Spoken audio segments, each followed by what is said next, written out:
Hey everybody. So today I want to talk about video game addiction and actual social media addiction as well. It's a pretty big problem. And as a child and family therapist, I'm becoming increasingly concerned with children's irritability. They're almost like addictive behavior. Get out of my way. I need this. Sacrificing playing outside, doing other things, practicing homework, just kind of scribbling things out so they can get back to their game, getting really upset, hysterically upset when it's taken away or turned off. It's causing a lot of problems in households everywhere. And there's lots of video gaming that's an issue. Fortnite is probably the one that's causing the most problems. So I wanted to speak about that today. Hi everyone, I'm Jennifer Colari. I'm a child and family therapist and a parenting coach and the founder of Connected Parenting. And welcome to the Connected Parenting Weekly Podcast. Join me every week and we'll tackle everything from temper tantrums to bedtime to sibling issues to teenage angst. Parenting can be so wonderful, but it can be so hard. Parents often say to me, hey, can you just come live at my house? This is the next best thing. Let's do this together. So the first thing I wanted to do was explain to you kind of what's happening in your child's brain, or even in your own brain, our brains, when we're stuck in a YouTube hole or a Facebook wormhole. What's basically happening is there is a hormone called dopamine. And dopamine is actually meant to reward the brain for doing something really long and really tedious and really boring, where there isn't a reward every time, like fishing. So I apologize to people who love fishing. I don't love fishing. You sit there for hours, and what keeps you there is the hope that the next time you're going to catch a fish. And then when you catch that fish, there's a massive dopamine rush. And that dopamine rush is to reward the brain for doing something boring that will ultimately keep us alive. Hunting, gathering, looking for things, all of those things, building shelter, things that we don't really want to do, but when they're done, or when we actually catch one or find one, it feels amazing. That's an incredible reward for the brain, which keeps us moving forward. And that's what dopamine was designed for. Now, dopamine receptors in the brain reduce or die off when they get a hit. So when you've had a whole bunch of dopamine hitting your brain because of a video game you've been playing or something you've been doing, then you need more of that thing to give you the same thrill that you got the last time, because the dopamine receptors die. So you have to keep getting that thing, which actually is nature's way of keep doing this because it's keeping you alive. It's good. It's going to keep you fed. It's going to keep you healthy. And it's supposed to work that way. But you know what? With video games and shopping and for older kids, internet porn, social media, the streaks on Snapchat, all that stuff is designed to keep us coming back and wanting more and getting another dopamine hit and another dopamine hit and another dopamine hit. Dopamine will always lead to some form of addiction. That's how it's designed. You need more of that thing to get the same thrill as the last time. It will always lead to addiction, and it is in search of pleasure. Dopamine and pleasure are very connected. And I think, and there's lots of people that talk about this, but we've kind of mixed up happiness, contentment, and pleasure. They're two very different things in two very different parts of the brain. So pleasure needs to come from adrenaline, dopamine, those kinds of hormones, and you get those through, searching around forever on Facebook to find something interesting in this political world. Ooh, what's next? Oh, that's boring, seen it. Ooh, what's this? And we get that little rush of dopamine, and that keeps us coming back for more. We don't know yet the effect that that's having on the brain. If I look in my work, or even if I think about my own kids, so my two oldest are 25 and 23, and neither one of them, just because they weren't a thing, got smartphones till either the very end of high school or the beginning of university. My little one, who has just turned 15, she's in the middle of a completely different world. The Snapchat streaks and Instagram and the likes on everything, and the binging on Netflix and the YouTube stuff and YouTube stars that you can just watch over and over and over and over again to see what kind of weird, thrilling thing they're going to do next. It's a very different world. Her brain is having a very different experience than my two older kids' brains did. But what I want to help people understand is that happiness doesn't come from those things. It never will. It'll never come from anything from the outside. It'll come from relationships, connection, giggling, helping each other, volunteering, playing board games together, even snuggling up and watch a show. At least you're together. That togetherness and that connection, that's what connected parenting is all about. That's why I'm so big on helping parents use that connection as medicine to repair and heal the brain. Those kinds of interactions will release serotonin and oxytocin in the bloodstream. And those are beautiful reward chemicals, and those are healthy. And the great news about those is you don't need more of them to get the same feeling the next time. They're constant, and they will always lead to happiness, to contentment, to a feeling of kind of inner warmth and peace. And so the more children, or the more all of us actually, are connected to our screens, the less we are connected to each other. Now, what starts to happen is you go in the room, you say, honey, turn the video game off, get out, I'm at a good part, get out, right? Or leave me alone, or you're just so mean, and you're the only parent that cares about this, nobody else does this. You kind of get this barrage from your kids of what's happening in everybody else's household. But I guarantee you, everyone's struggling with this. All parents are struggling with it. They're all trying to find their limits. They're all trying to find a way to make this work. It's not going away. This is their world. If anything, it's going to get more intense with virtual reality and all kinds of other things. It's going to become a bigger part of their lives, not a smaller. So they have to learn how to regulate. They have to learn how to manage. They have to learn how to value real human connection and relationships and how important that is for their brain. And it's a very difficult thing in a family to figure out what those rules are going to be. When your kids tell you that other kids are playing for hours and hours and hours, that's mostly true. A lot of parents are trying, but there are kids who are literally on their phones or on their video games 5-6 hours a night, which is unbelievable. They will all tell you, oh, I need it for homework. Oh, I'm doing, and there are kids who can multitask, but there's a lot of evidence that shows that the second your phone dings, or the second there's some kind of ping from one of the million apps that kids are connected to, that their attention wanes after that, and it's drawn away from the task that they're at hand. It also really interferes with connection, so that you become this thing in between them and their addiction. Get out of the way, just a minute, leave me alone. They're sitting at dinner, but they can't wait to get back to what they were doing, or you're driving home and they can't wait to get home to their video game.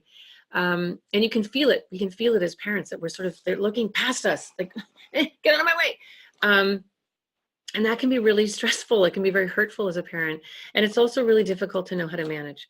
So I think the first thing is help your kids understand this. Teach them about dopamine. Teach them about serotonin.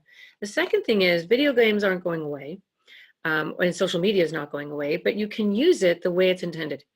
So what I say to the families that I work with is all screens, whatever it is that they want to be connected to, happen after you've done the stuff you're supposed to do. So can-dos after must-dos.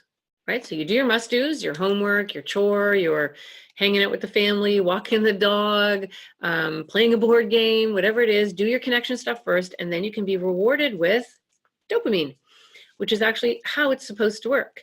It's one way to kind of turn it on itself. Kids will push back, like they're addicted, right? So they're going to be on the floor crying, yeah, it's so mean, you're mean, you don't understand, I'm on this level and that's going to ruin everything, and I'm on this team, and they're going to tell you all that stuff. But when you see that behavior, that's such a strong indication of how addicted they actually are, that they're on the floor over this. Really shows us how addicted they are to the device. The other thing to really think about is I think there's sort of 3 levels of social media or screens. I think probably one of the most, I don't want to say damaging, but the worst kind in my mind is actually, and I love Netflix, don't get me wrong, but when you just kind of sit there and you're like binging on shows and you don't even have to hit next episode, it just happens.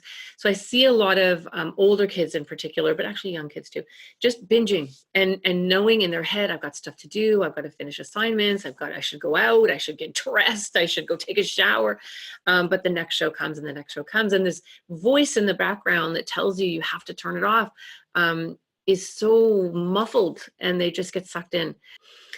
The next kind would be, video games, I guess. Video games, at least you're planning and you're strategizing and you are talking to people usually, and you're working on a team and you're, covering each other, and you're active, your brain is at least working.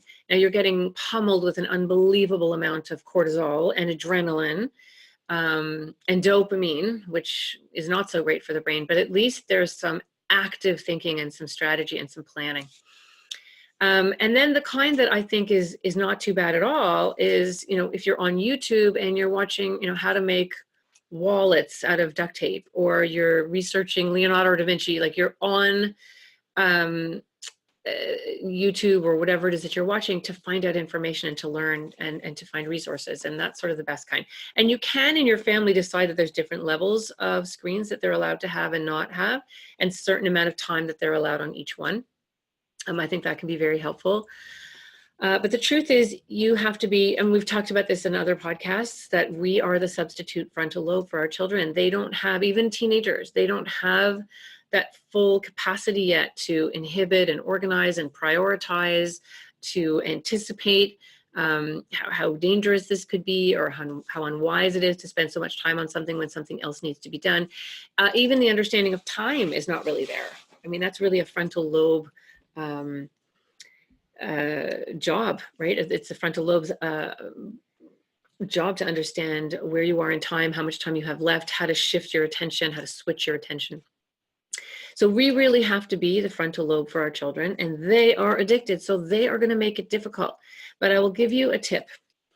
And if you want more, you can contact us at Connected Parenting. But most of the time, overwhelmingly most of the time, you are bracing yourself for this whole thing. And there is, in the beginning, there definitely is, and this is where you have to be like an oak tree.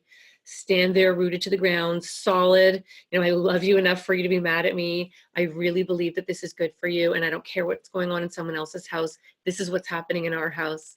And just really neutral, not screaming and yelling, not threatening, just standing there absolutely firm in this neutral, strong way, saying, you know what, you can make all the noise you want. I love you enough that these are the rules. There are lots of things. There's circle. There's a number of different ways that you can limit your child's screen so they shut off at a certain time. You can have weekly meetings where you look at cell phone usage. Certainly the latest Apple phones have that.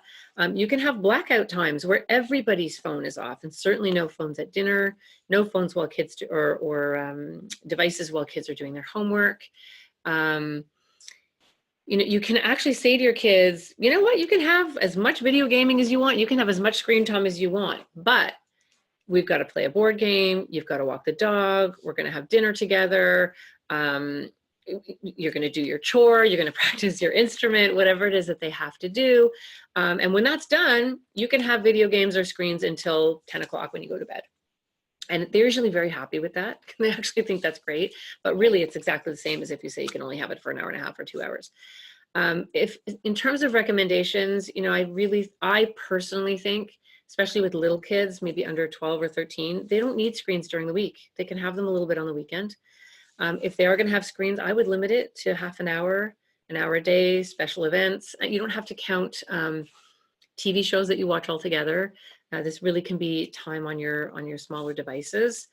You can reward them with their screen time for doing the things that they need to do. If they do it well, if they do it quickly, if they've done a good job, they can earn their screen time. That's a great way to use it. You'll have some fussing, you'll have some flapping around, you'll have some crying. I've even have kids that I'm working with that are in a fetal position on the floor, crying, which is awful. This is real for them. I don't mean to make light of it. It is real for them, but that actually really shows me how addicted kids actually are.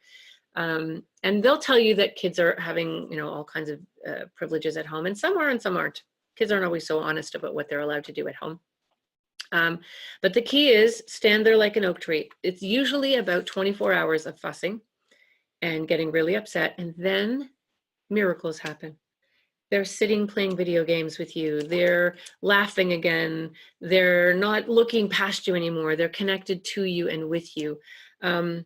It's really quite lovely. And I've had so many families, and I've done this too with my husband, and I've done this with our 15-year-old, and it was ugly. I won't lie. It was ugly.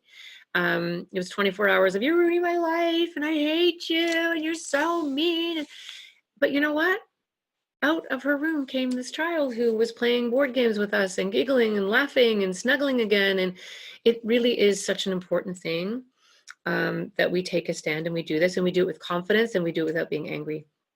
The last thing I want to say too is, if your child is playing video games, this is especially true for older kids, and they finally come out and we say things like, oh, well, there you are. And have you done your homework? And I could hear you screaming on that. I don't like the way you guys talk to each other. And if we're like that, as soon as they come off or out of their room after being on the video game, they're going to go right back in because, ew, I don't want to come out and get that. So when they do come out, remember to pay attention to the connection, to laughing with them, joking with them. Don't use that moment to nag and tell them all the things they haven't done right. Make sure you're using that connection. So they want to be connected to you, not their devices.